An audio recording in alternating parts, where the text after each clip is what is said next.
Nessa videoaula, então, nós vamos dar início aos testes de hipóteses, mas antes de entrar nos testes de hipóteses propriamente dito, nós vamos falar sobre algumas definições importantes para os testes e os erros de conclusões. O problema a ser resolvido na inferência estatística, muitas vezes, é testar uma hipótese. O que é testar uma hipótese? Faz uma afirmação a respeito da população e aí a gente busca dados amostrais para saber se eles conseguem ou não contrariar tal afirmação.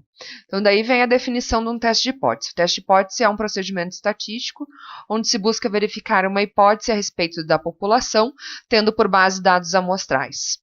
Para a gente entender a lógica dos testes de hipótese, imaginem que a gente tem a seguinte hipótese. Um novo medicamento é eficaz no controle da pressão arterial. Então, essa é a hipótese do pesquisador. Para que uma pessoa seja considerada, por exemplo, com pressão arterial normal, a gente tem então que ter um valor hipotético para o parâmetro que a gente está estudando. E o nosso parâmetro é pressão arterial média.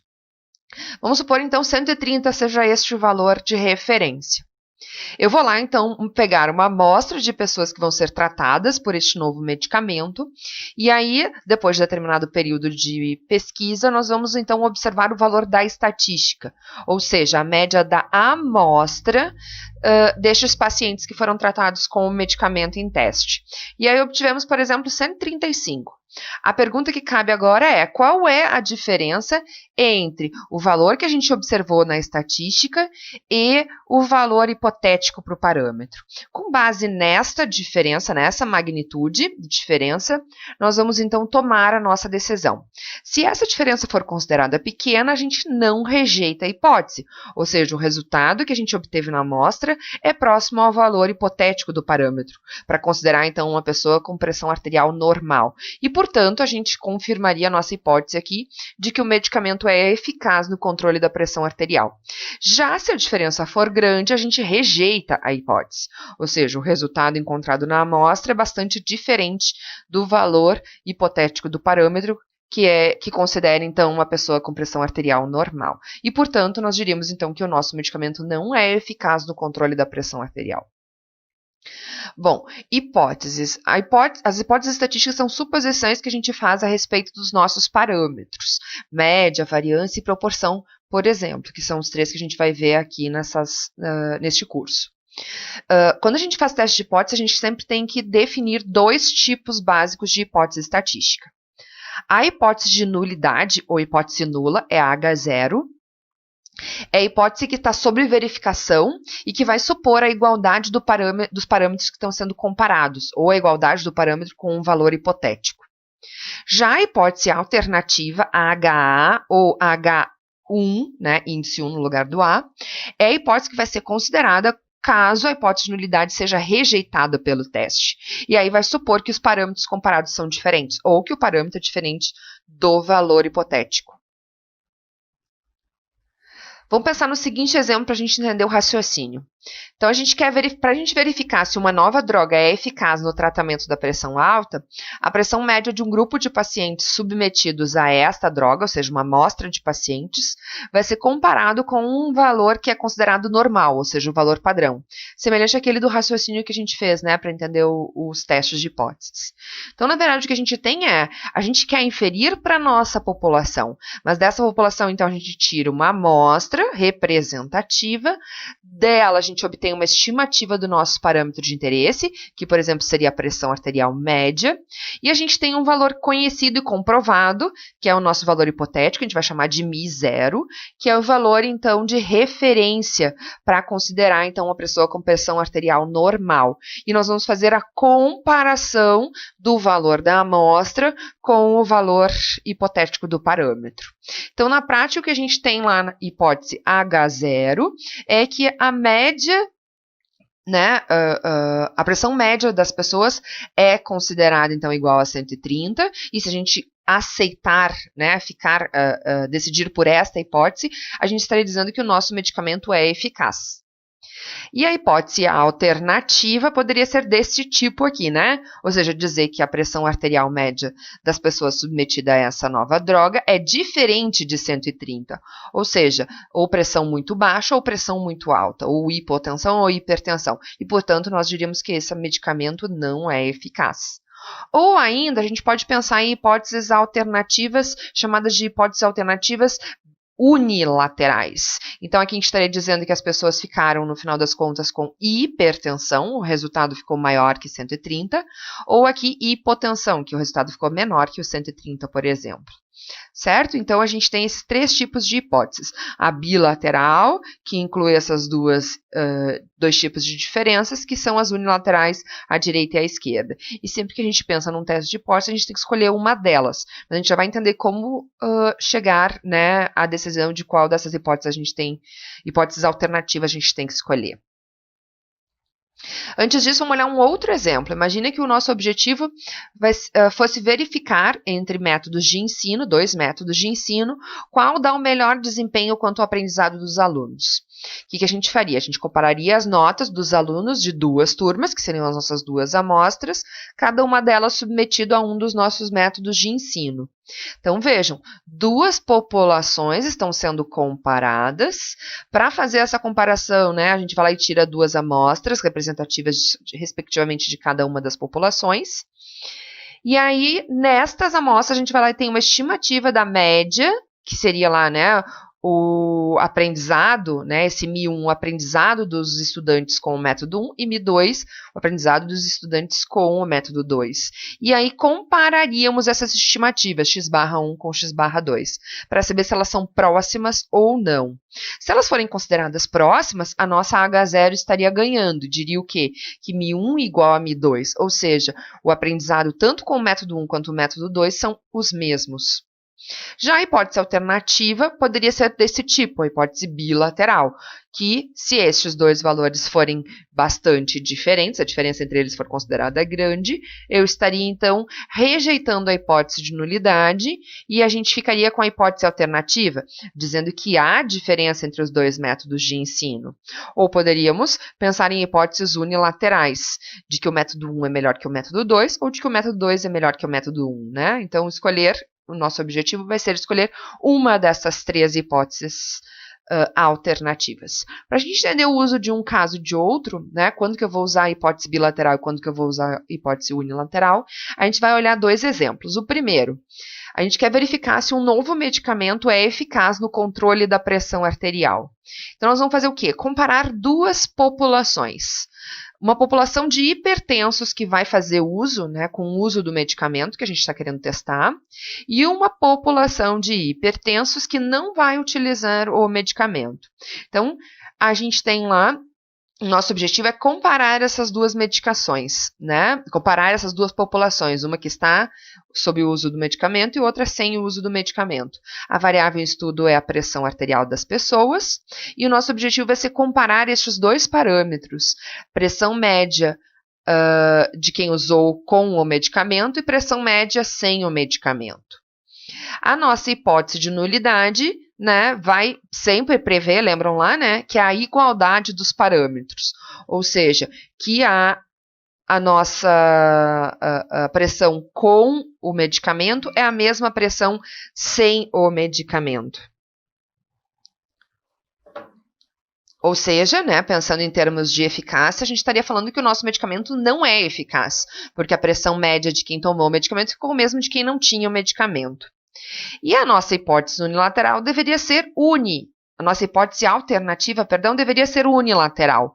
Por quê? Não faria sentido pensar que se o nosso medicamento, aqui, né, a H0 pressupõe que o nosso medicamento não é eficaz, a nossa alternativa tem que pensar que o medicamento é eficaz. E se ele é eficaz, né, só faz sentido, então, ele reduzir a pressão arterial das pessoas que usam com o uso do medicamento, né? Não faria sentido pensar num medicamento que aumentaria, então, pensando do outro lado, né? unilateral para o outro lado, se a gente fosse colocar a diferença aqui, eu estaria pressupondo que a pressão arterial de quem usa o medicamento seria maior do que quem não usa. Não tem sentido nenhum pensar nisso.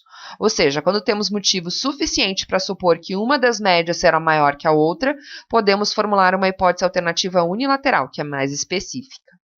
Agora vamos ver um segundo exemplo. Queremos comparar dois métodos e a pergunta, o nosso problema científico é verificar se o método de ensino A é melhor que o método de ensino B. Então vejam, a gente tem lá alunos que vão ser ensinados pelo método A e alunos que vão ser ensinados pelo método B. A nossa variável em estudo vai ser as notas, para nos dar a ideia de aprendizado com cada um destes dois métodos. E o nosso objetivo é comparar estes dois parâmetros, as notas médias dos alunos submetidos ao método A e a nota média dos alunos submetidos ao método B. A nossa hipótese de nulidade prevê a igualdade entre os dois parâmetros. E se isso aqui for verdade, ou seja, na hora de eu comparar os resultados da minha amostra, se os dois resultados forem parecidos, eu estaria concluindo de que não há diferença entre os dois métodos de ensino. Bom, a hipótese alternativa tem que pensar, então, de que há diferença entre os dois métodos de ensino. E essa diferença poderia ser tanto o método A sendo melhor que o B, quanto o método B sendo melhor que o A. Ou seja, a única hipótese que consegue englobar essas duas possibilidades é a hipótese bilateral. Então, neste caso aqui, quando a gente não tem motivo para supor que uma das médias será maior que a outra, ou seja, pode ser tanto A maior que B, como B maior que A gente formula uma hipótese alternativa bilateral, que é mais genérica. Então, o nosso objetivo no teste de hipótese é verificar a hipótese. E a gente poderia estar verificando a nossa hipótese de duas formas.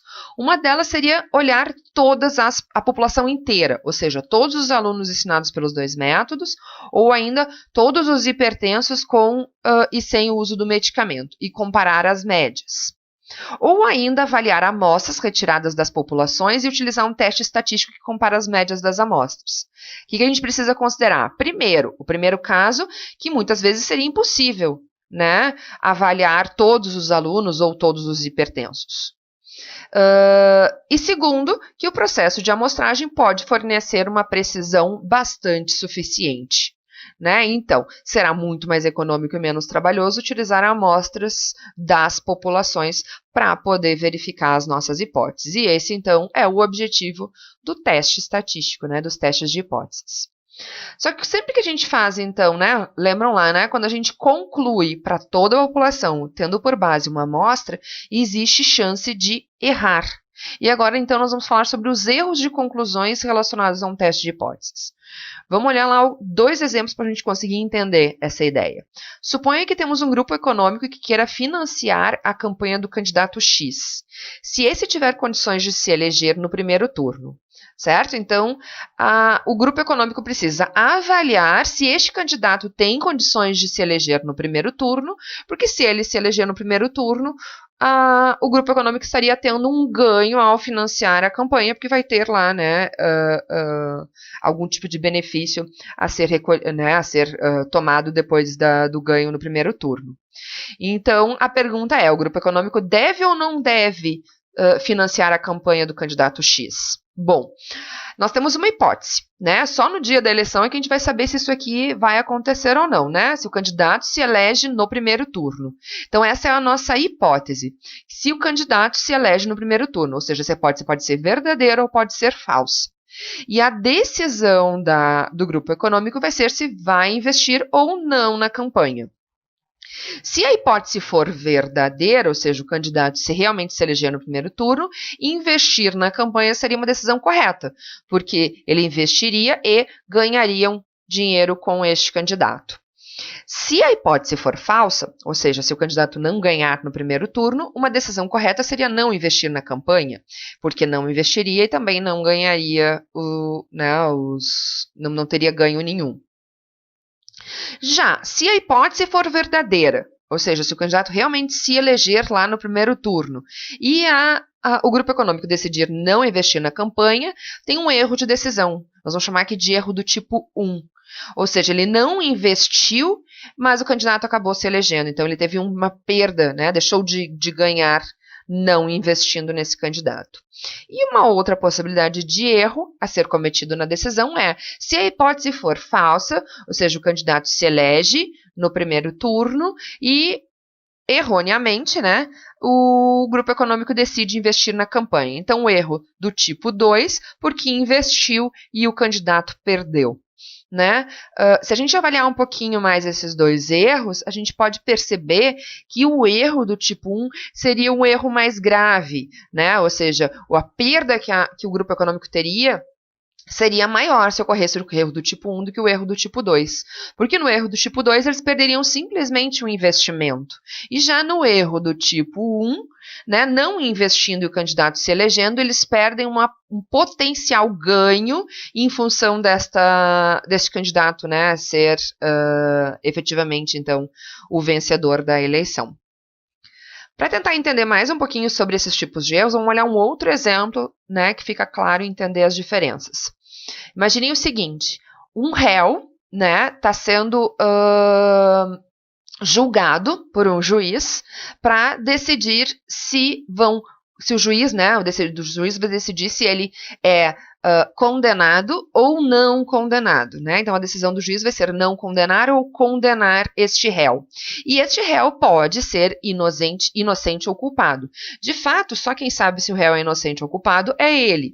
Mas vamos pensar nas possibilidades, né? Então a nossa H0, pensando agora em hipóteses para a gente entender, a nossa H0 é réu inocente e a nossa alternativa é réu culpado. Certo? Só uma dessas duas coisas realmente vai acontecer, só que a gente nunca vai saber.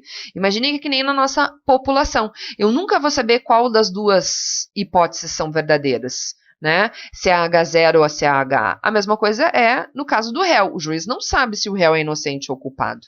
Só o réu é que vai saber essa informação. Se o réu for inocente e a decisão do juiz for por não condenar, vamos chamar assim de inocentar este réu, o juiz terá feito, então, um acerto de decisão. Já se o réu for culpado e o juiz decidir condenar, ou seja, os indícios, né, sendo avaliados foram fortes para a condenação, o juiz vai ter feito também um acerto de decisão. Já se o réu for inocente e o juiz decidir condenar, terá cometido o erro do tipo 1.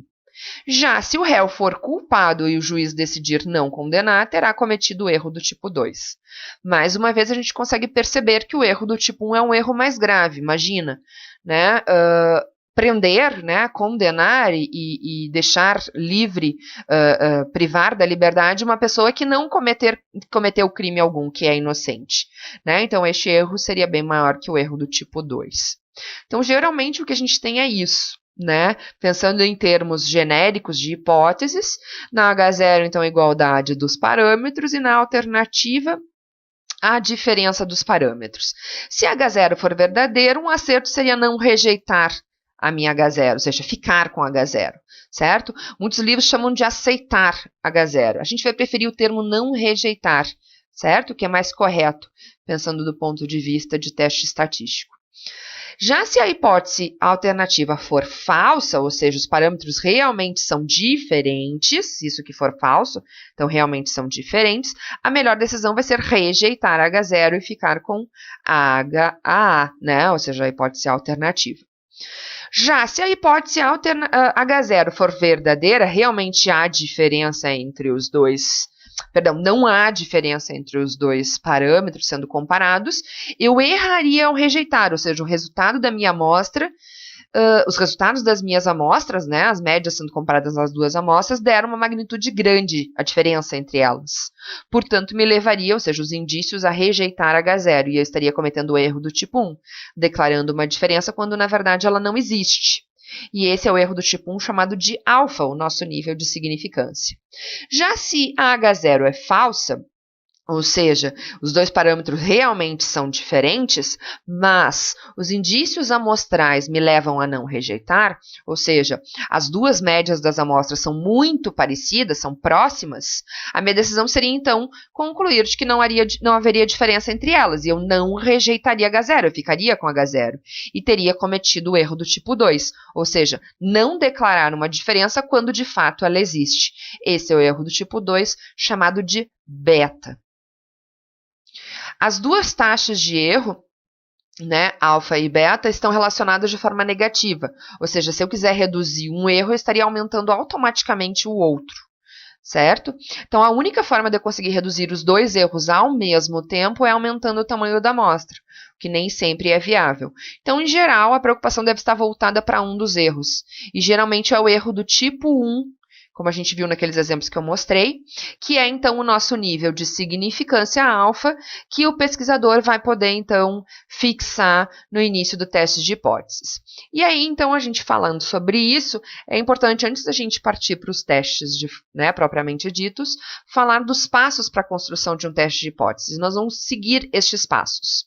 Primeiro passo é definir as hipóteses, H0 e HA, né, para cada um dos nossos problemas. Começou o problema, primeiro é definir as hipóteses. Segundo, fixar a taxa de erro aceitável, ou seja, qual é o meu erro do tipo 1? Qual é o nível máximo de erro que eu tolero? O meu nível de significância alfa. Né? Então, isso aqui é a definição do pesquisador. O pesquisador é que tem que saber o quanto que ele tolera errar. Nos nossos exemplos didáticos, isso vai estar sempre dado lá pelo problema, dado no problema. Terceira etapa. O terceiro passo, então, é escolher a estatística para testar a hipótese e verificar as pressuposições de uso. Então, a gente vai ver lá que, dependendo se eu conheço ou não o desvio padrão, se o que eu estou testando é média, se é proporção, se é variância, eu tenho um teste estatístico diferente, ou seja, um valor, né, uma estatística de teste diferente para testar a minha hipótese. Então, a gente precisa verificar as nossas suposições para decidir qual é o teste que deve ser aplicado. No quarto passo é pegar os dados da amostra, ou seja, usar as observações da amostra para calcular o valor da estatística.